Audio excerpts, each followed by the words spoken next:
ఓం శ్రీ వెంకటేశాయ నమః. ఓం శ్రీనివాసాయ నమః. ఓం లక్ష్మీపతయే నమః. ఓం అనానుయాయ నమః. ఓం అమృతాంశనే నమః. ఓం మాధవాయ నమః. ఓం కృష్ణాయ నమః.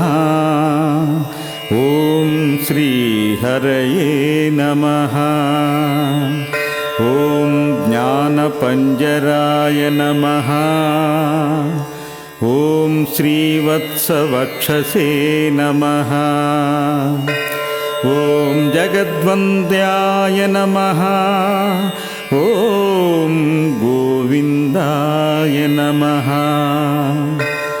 ఓం శాశ్వతాయ నమః. ఓం ప్రభవే నమః. ఓం శేషాద్రినిలయాయ నమః. ఓం దేవాయ నమః. ఓం కేశవాయ నమః. ఓం మధుసూదనాయ నమః. ఓం అమృతాయ నమః. ఓం విష్ణవే నమః. ఓం అచ్యుతాయ నమః. ఓం పద్మినీ ప్రియాయ నమః. ఓం సర్వేశాయ నమః. ఓం గోపాలాయ నమః. ఓం పురుషోత్తమాయ నమః. ఓం గోపీశ్వరాయ నమః. ఓం పరంజ్యోతిషే నమః. ఓం వైకుంఠపతయే నమః. ఓం అవ్యాయ నమః. ఓం సుధాతనవే నమః. ఓం యాదవేంద్రాయ నమః. ఓం నిత్యయౌవనరూపవతే నమః. ఓం నిరంజనాయ నమః.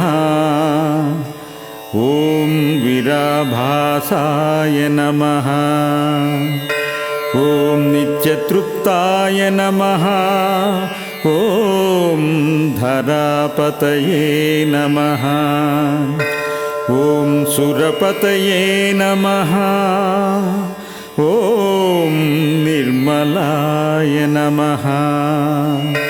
ఓం దేవపూజితాయ నమః. ఓం చతుర్భుజాయ నమః. ఓం శంఖచక్రధరాయ నమః. ఓం చతుర్వేదాత్మకాయ నమః. ఓం త్రిధామ్నే నమః. ఓం త్రిగుణాశ్రయాయ నమః. ఓం నిర్వికల్పాయ నమః.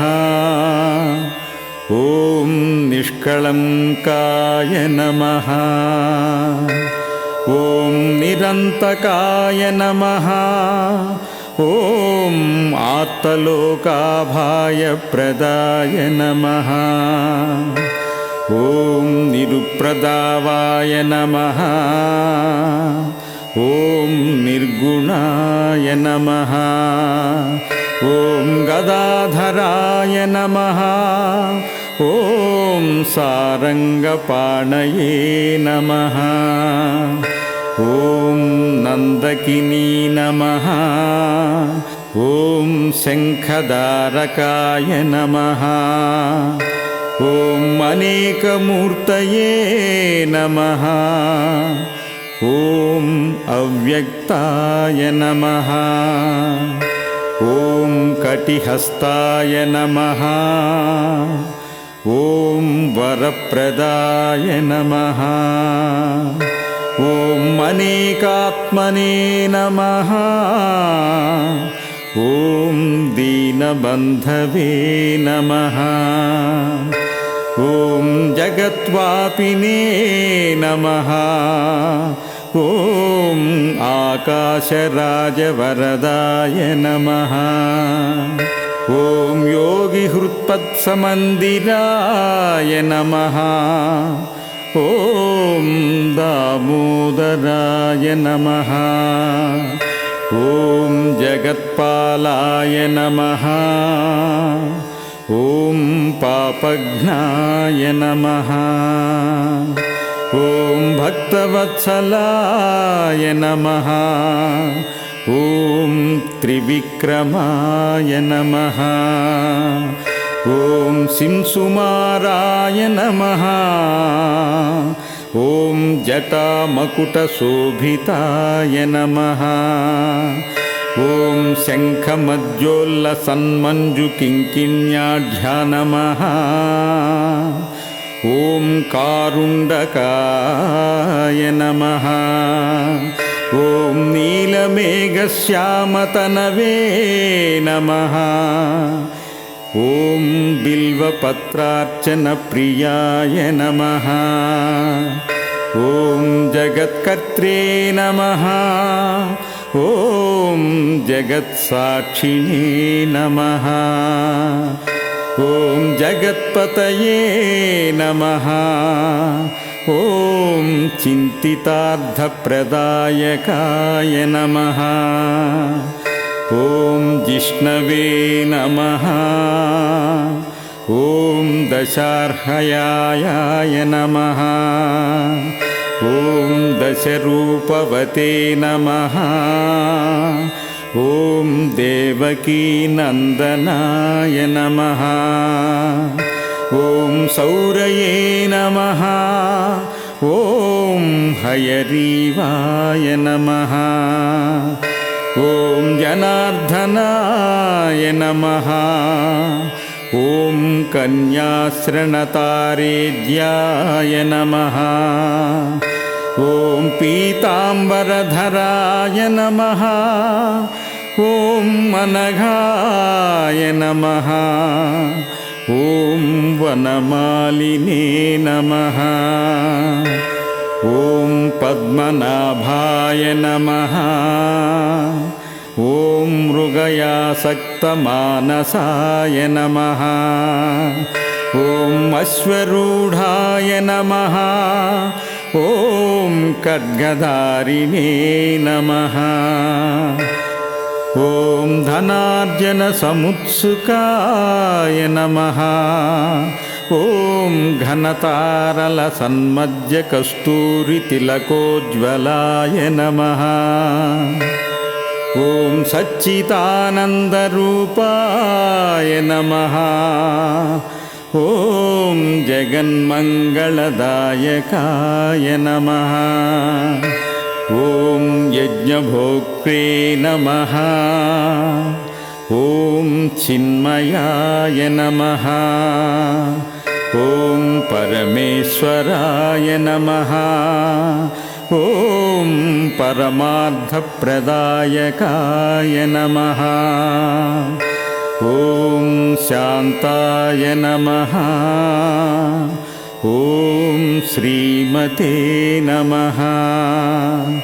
ॐ दोर्दण्डविक्रमाय नमः।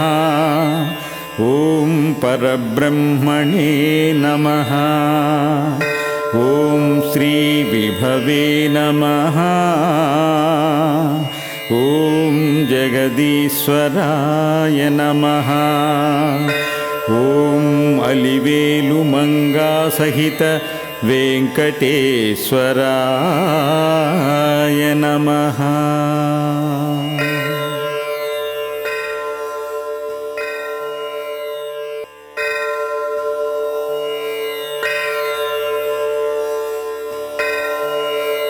ॐ श्री वेङ्कटेशाय नमः। ॐ श्रीनिवासाय नमः। ॐ लक्ष्मी लक्ष्मीपतये नमः। ॐ अनानुयाय नमः। ॐ अमृतांशने नमः। ॐ माधवाय नमः। ॐ कृष्णाय नमः। ॐ श्रीहरये नमः। ॐ ज्ञानपञ्जराय नमः। ॐ श्रीवत्सवक्षसे नमः। ॐ जगद्वन्द्याय नमः। ॐ गोविन्दाय नमः। ॐ शाश्वताय नमः। ॐ प्रभवे नमः। ॐ शेषाद्रिनिलयाय नमः। ॐ देवाय नमः। ॐ केशवाय नमः। ॐ मधुसूदनाय नमः। ॐ अमृताय नमः। ॐ विष्णवे नमः। ॐ अच्युताय नमः। ॐ पद्मिनीप्रियाय नमः। ॐ सर्वेशाय नमः। ॐ गोपालाय नमः। ॐ पुरुषोत्तमाय नमः। ॐ गोपीश्वराय नमः। ॐ परञ्ज्योतिषे नमः। ॐ वैकुण्ठपतये नमः। ॐ अव्याय नमः। ॐ सुधातनवे नमः। ॐ यादवेन्द्राय नमः। ॐ नित्ययौवनरूपवते नमः। ॐ निरञ्जनाय नमः। ॐ विराभासाय नमः। ॐ नित्यतृप्ताय नमः। ॐ धरापतये नमः। ॐ सुरपतये नमः। ॐ निर्मलाय नमः। ॐ देवपूजितायाय नमः। ॐ चतुर्भुजाय नमः। ॐ शङ्खचक्रधराय नमः। ॐ चतुर्वेदात्मकाय नमः। ॐ त्रिधाम्ने नमः। ॐ त्रिगुणाश्रयाय नमः। ॐ निर्विकल्पाय नमः। ॐ निष्कळङ्काय नमः। ॐ निरन्तकाय नमः। ॐ आत्तलोकाभायप्रदाय नमः। ॐ निरुप्रदावाय नमः। ॐ निर्गुणाय नमः। ॐ गदाधराय नमः। ॐ सारङ्गपाणये नमः। ॐ नन्दकिनी नमः।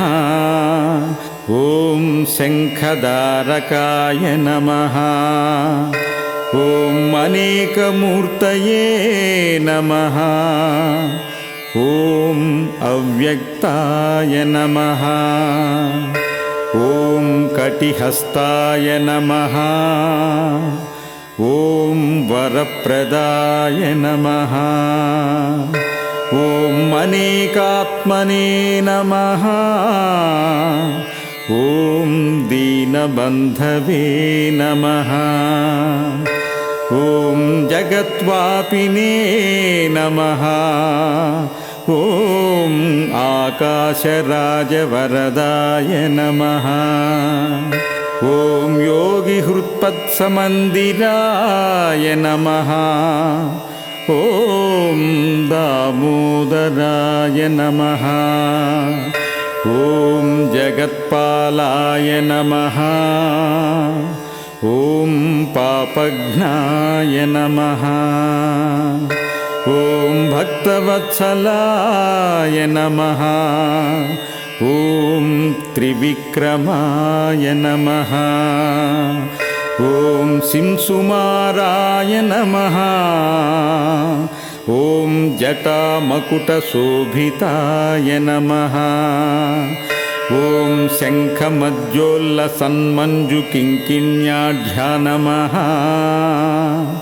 ॐ कारुण्डकाय नमः ॐ नीलमेघश्यामतनवे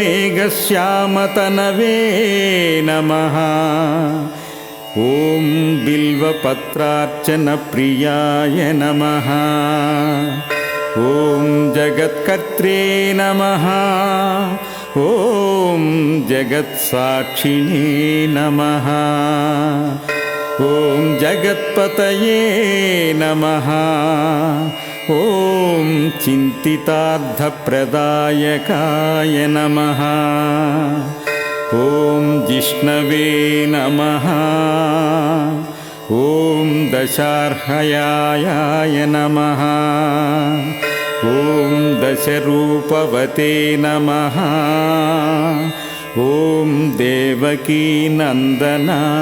नमः ॐ सौरये नमः ॐ हयग्रीवाय नमः ॐ जनार्दनाय नमः ॐ कन्याश्रणतारेज्याय नमः ॐ पीताम्बरधराय नमः ॐ अनघाय नमः ॐ वनमालिने नमः ॐ पद्मनाभाय नमः ॐ मृगयासक्तमानसाय